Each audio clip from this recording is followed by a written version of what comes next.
Northern Ireland Alternative Timeline, Season 3, Episode 2, The Rents.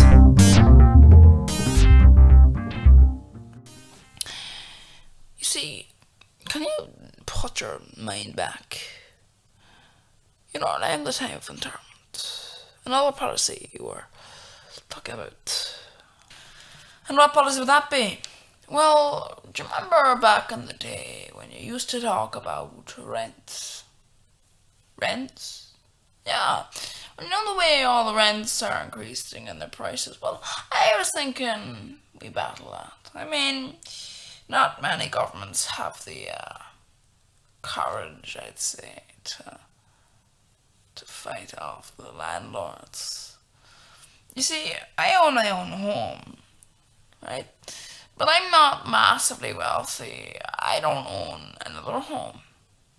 So I'm not, what I'm saying is I'm a landowner, but I'm not a landlord.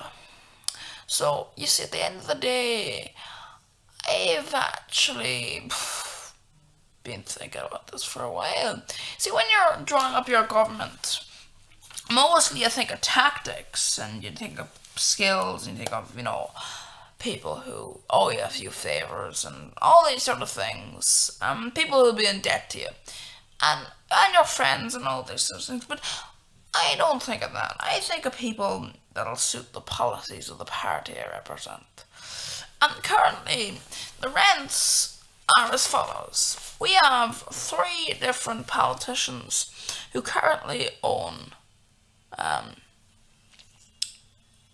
multitude of land or houses, meaning that they bring in rent money. Now, those 3, 2 of them will unfortunately be affected by this. However, the other one, their rents are below the margin that we're setting for the maximum amount of rent you can charge per square foot of land. So you see, about 5 miles from here, you'll find one of your friends in the other party who owns quite a significant amount of land. And I expect a bit of friction from that. Oh, well, yeah, so? Well, I'm just saying, if I had this part of your party in this particular policy before I went in, I could almost guarantee that, other parties would come to the aid. Because you see, obviously, I structured my policies and my party knowing that I didn't want to have politicians elected, and the next thing they'd be a contradiction of the main things that were affecting the public. So I made sure that the politicians that I have in my party are not actually landlords. So you see, while I do have 1 or 2, as I said 3, your party has very few actually. Luckily for you, you only have around 10 seats, so that's the thing. I was wondering if maybe we might have a bit of a discussion with the other parties, because currently it looks like a few people with their seats in this committee will be losing some money each and every month. Because, well, for example, fella, he's involved in one of the parties. As far as I can tell, he'll be losing about $1,000 a month from all his property lost by the rent cap. What do you want? The rent cap?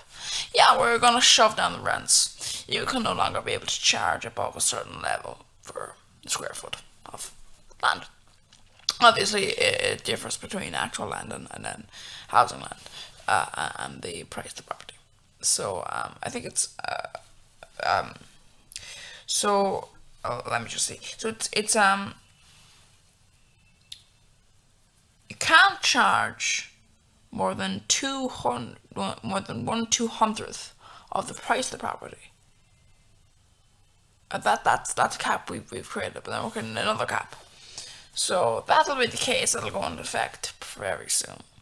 Because you see, Well, in my opinion, we need to start addressing some of the issues that are in this area. So, I guess I'm off for press release, eh? You're gonna support it, right? Because I think I'll say so. Ladies and gentlemen, I'm proud to announce rights for people. Rights for people who don't own their own homes. You look back and you saw the torturous world that it prompts us. You look at the world, you look at England, you look at America, you look at all these countries around the world, everywhere. What is happening? Land is being bought up by people and companies. And then, just because a bank says no to you, just because they say, no, sorry, no loan for you, but 50 million to this company, and they'll buy up all the homes you could want. And what will you be forced to do in this situation? Of course, you'll be forced to turn to the rental system. But what happens when you turn to the rental system? The rental system bites you back. They force you to pay for somebody else's ownership of a property. In some cases, as much as you would be paying if the bank allowed you to take out a loan. If the bank allowed you to take out a loan and you paid them back at the rate of the amount of money you're paying for rent, they'd make the money back within 20 years. And that is my point.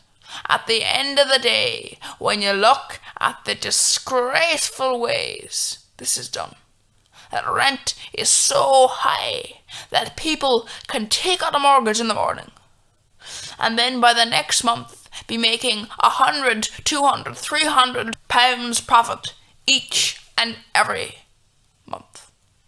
Just because they have the wealth and the power to get a mortgage. What kind of disgusting, disgraceful society allows this? Well, not this society, and not this government, and never should this government allow this. We are now placing rent caps on all properties. This will go into effect very soon. If landlords are found to be placing rents above rent caps, they will face between 2 and 6 years in prison for serious offences. This is a serious issue, and this shall be not treated lightly. And you might think that it's low rent cap, like those people, those politicians, that pander to the wealthy, that pander to the homeowners, that pander to those people. And they say, oh, let's bring it down to something, such and such. And you know how many people are actually affected by that? Hardly anyone. And you know what happens? That rent cap doesn't even come to the level of money that most people even pay. So at the end of the day, do you know what people do? They raise their prices to that cap. And that means it only gets worse. Because what that is a sign from the government that you can raise your prices to that and they won't do anything about it. But not this one. No, for we will be introducing a much, much stricter policy. You might be thinking, oh, this is what you say, but is it really true? It is true. This policy shall be strict against these people, because we shall no longer allow people to be ripping off people just because they cannot afford to pay for their own home. Just because a person can go to the bank and get a loan, or just because they have enough money in the bank or under the floorboards or wherever they store their money, then just because they have their money, does that mean they should be able to just lord it over people who do not have that money? No, it does not.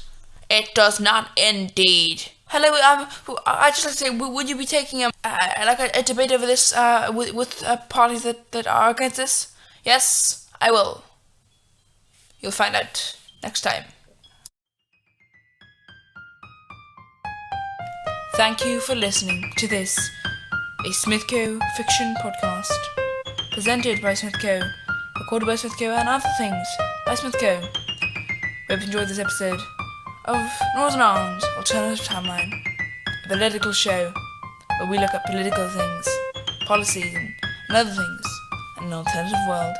If you enjoyed this episode, You can look at other episodes, previous series, or seasons, or other content made by Smith Gale.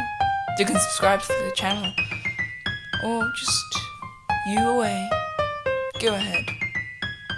Be informed.